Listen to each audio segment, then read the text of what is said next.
Hello भावांनो, जय श्रीराम. तुमचं सर्वांचं स्वागत आहे आपल्या मिनी ब्लॉग मध्ये. आज सकाळ सकाळी म्हणजे जर ऑइल पाणी चेक केलं, चहाचा डबा घेतला भरून आपल्या सोबत असल्यावर कधी प्यायला होते. मग काय परमला निघालो बघा सकाळी सकाळी 7:30 वाजता. मी आज नियोजन लावत लागते भाड्याचं. मग आलो परमला, नाश्ता इष्टा केला. इथे एक बी गाडी नव्हती. नंतर आले ते पाठीमागून गाड्या.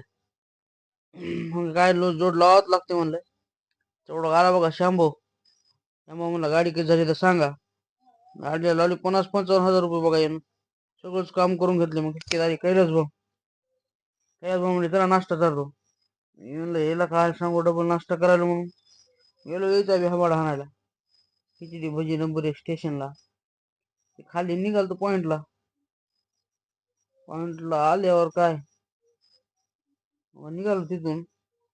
पॉइंटला आल्यानंतर भाऊचा फोन आला. पुतणीला आणायला जायचं होतं शाळेत स्विस अकॅडमीला.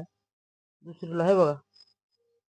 बघा हे दिवस आहेत ना लय भारी असतात. लहान कुठून मोठा झाले की आनंद नसते कोण्या गोष्टीचा.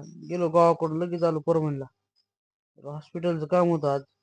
असा गेला आपला दिवस. व्हिडिओ कसा वाटला सांगा, लाईक करायला विसरू नका.